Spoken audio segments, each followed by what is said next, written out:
Fatma Ana, bir saat geçti hala gelmediler ya. Nerede kaldılar acaba? Gelmeyecekler mi? Dur bakalım kızım. Acık daha bir bekleyiverin.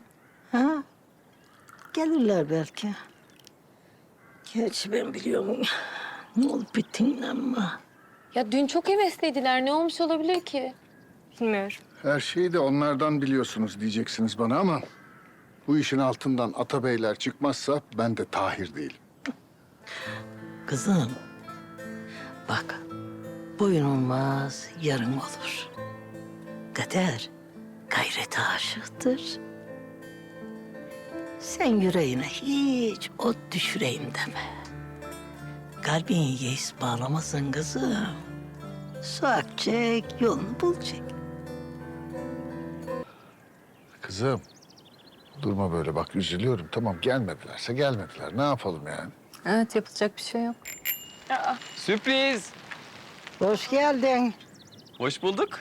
Da bu suratlar ne? Kimse gelmedi. Buna mı üzülüyorsun? Ya onlar ne kaybettiklerinin farkında değiller. 2 güne koşa koşa gelirler buraya. Söz veriyorum bak. Bak bunu sana aldım. Bana. Evet. Teşekkür ederim. Çok güzelmiş. Rica ederim. Güle güle bin. Goncam benim zaten Tahir'in arabayla dolanıp duruyor. Bisiklete ne gerek varmış? Fatma'nın bari sen yapma ya. Çevre dostu, temiz, ulaşım aracı işte. Doğa insanısın sen. Doğaya bu kadar meraklıysan o zaman sen de bakalım dolan bisikletle. Tamam bunu düşüneceğim. Bunu düşüneceğim. Asıl benim size başka sürprizim var. Buraya yakın bir tane kiralık ev buldum ben. Yani eğer şartlarda anlaşırsak orayı tutacağım. Hayırlı olsun. Hadi bakalım. Hayırlı olsun. Teşekkür ederim.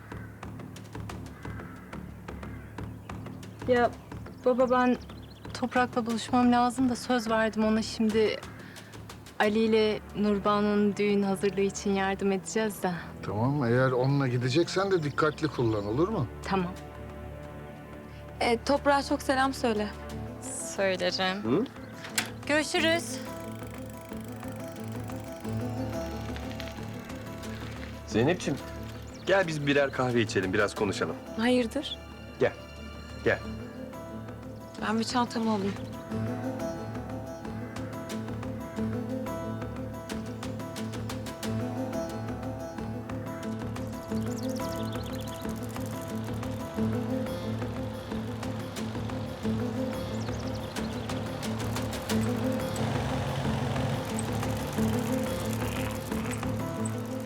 Ya o Rıfat işçileri korkuttu ya da o Halil denilen herif eğer o kooperatife giderseniz Isparta'da bir daha ekmek bulamazsınız dedi. Başka türlü ne olacak? Niye gelmediler? Vallahi ne diyeyim Tahir. Yani fal bakmaya gerek yoktur. Her şerrin altında bunlar vardır.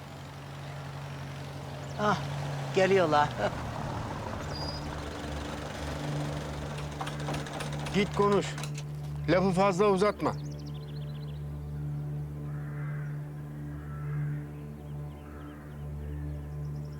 Kız bana bak. Kız sen nerede kaldın? Nerede ötekiler nerede? Ne diyorlar biliyor musun? Ha, Gonca kıza güven olmazmış.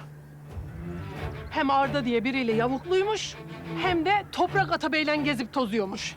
Bir de İstanbul'da hırsızlık yaptı diye konuşuyorlar. Kız sen ne diyorsun kız? Ağzından çıkanı kulağım duyuyor mu seni? Fatma ne diyor bu kadın? Ha? Bir yandan Canan Hanım, bir yandan Rıfat her yerde bunları anlatıyorlar. Ben ne edeyim? Kız sen bunların lafına mı itibar ediyorsun hala? Ha? Bunlar sizin iliğinizi kemiğinizi sömürmedi mi? Ha? Kuruttular, kanınızı kuruttular. Sen hala bunların lafıyla oturup kalkıyorsun, öyle mi? Puh, yazıklar olsun sana. Gül gibi gencecik kıza iftira atıyorsun. Yazıklar olsun sana. Bir daha benim gözüme görünme. Yürü git buradan, yürü git. Ya bunlar böyle gencecik bir kızın izzeti nefsiyle oynuyorlar.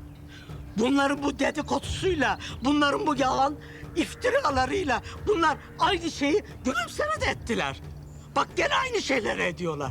Sakın duymasın, Gonca duymasın. Bu kız kahrolur. Tamam, Sakın. sakin ol, sakin ol. Gel otur sen şöyle. Gel sen şöyle otur. Bir sakinleş. Üzülürüz. Kızı üzerler. Ben bir dolaşıp geliyorum tamam Sen hiçbir yere gitmiyorsun.